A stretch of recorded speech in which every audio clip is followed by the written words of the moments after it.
بسم اللہ الرحمن الرحیم۔ السلام علیکم دوستو، آج ہے 10 فروری 2021۔ آج کی اہم خبریں۔ کورونا وائرس ووہان کی لیبارٹری سے نہیں پھیلا، یہ کہنا ہے عالمی تحقیقاتی ٹیم کا۔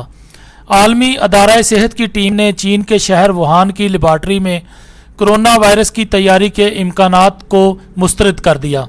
منگل کے روز پریس کانفرنس کے دوران تحقیقات ٹیم کے سربراہ کا کہنا تھا کہ 2 ہفتے تک تفتیش کے بعد بھی یہ بات معلوم نہ ہو سکی کہ وبا کے مرکز ووہان سے کورونا وائرس کیسے دنیا بھر میں پھیلا۔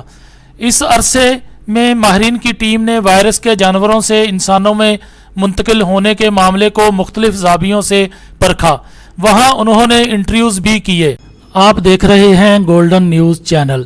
برائے مہربانی ویڈیو کو لائک کریں، شیئر کریں اور کمنٹس باکس میں اپنی رائے کا اظہار کریں، اور چینل کو سبسکرائب کریں اور بیل آئیکن پر کلک کریں تاکہ ہماری آنے والی تمام ویڈیوز آپ باقاعدگی سے دیکھ سکیں۔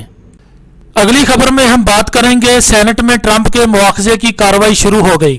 امریکی سینیٹ میں سابق صدر ڈونلڈ ٹرمپ کے مواخذے کی کارروائی شروع ہو گئی۔ خبررساں اداروں کے مطابق ایوان بالا کے ڈیموکریٹک قانون ساز ٹرمپ کو سزا دلانے کے لیے سر جوڑ کر بیٹھے ہیں، تاہم انہیں اس کے لیے 2/3 اکثریت درکار ہوگی، جو ان کے پاس نہیں۔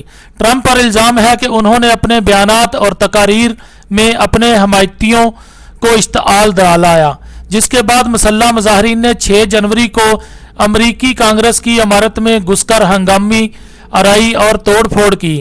ان ہنگاموں میں کم از کم 5 افراد ہلاک اور کئی زخمی ہو گئے تھے۔ ڈیموکریٹک پارٹی کا کہنا ہے کہ ٹرمپ نے جان بوجھ کر لوگوں کو تشدد پر اکسا کر ایک سنگین آئینی جرم کا ارتکاب کیا۔ ان کا کہنا ہے کہ امریکی تاریخ میں پہلے کسی صدر نے اس طرح ہجوم کو کانگریس پر حملے کے لیے نہیں اکسایا۔ سابق صدر کے وکلاء اور حمایتوں کا موقف ہے کہ ٹرمپ کو سیاسی انتقام کا نشانہ بنایا جا رہا ہے۔ اگلی خبر میں ہم بات کریں گے امارات کا خلائی مشن مریخ کے مدار میں داخل، ملک میں جشن کا سماں۔ امید نامی خلائی مشن مریخ کے مدار میں داخل ہو گیا۔ خبررساں اداروں کے مطابق عرب دنیا کا یہ پہلا خلائی مشن منگل کی شام کامیابی سے ہمکنار ہوا۔ امارات کے نائب صدر اور وزیر اعظم شیخ محمد بن راشد المکتوم نے ایک ٹویٹ میں لکھا کہ مشن مکمل ہو گیا۔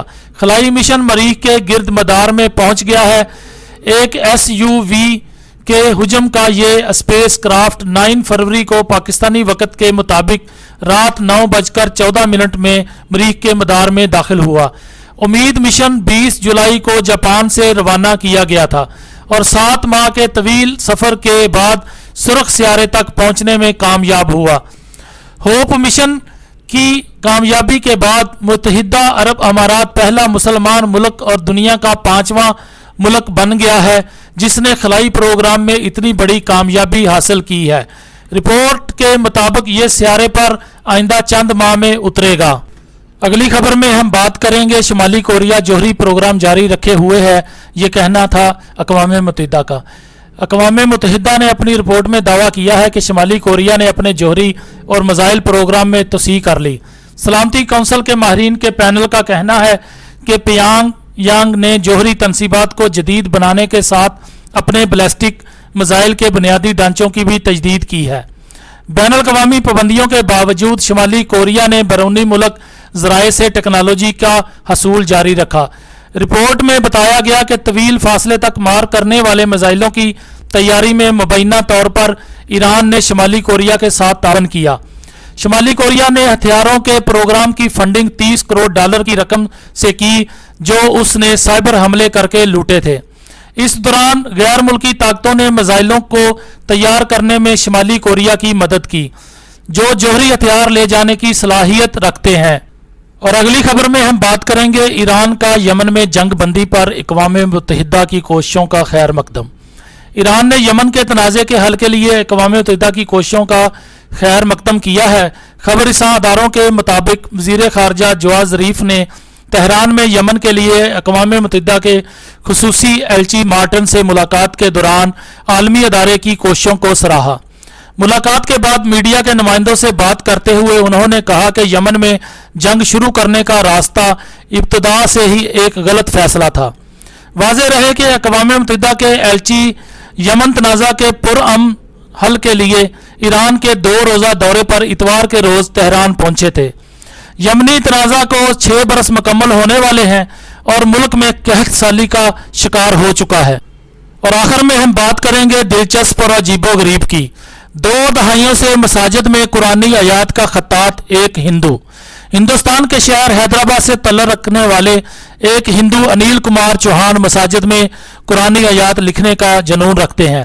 انیل 20 سے زائد سالوں سے یہ کام کر رہے ہیں۔ وہ ہندوستان میں حیدرآباد کے پرانے شہر کے علاقے 4 مینار کے قریب ایک گلی حسینی عالم میں ایک چھوٹی ورکشاپ کے مالک ہیں۔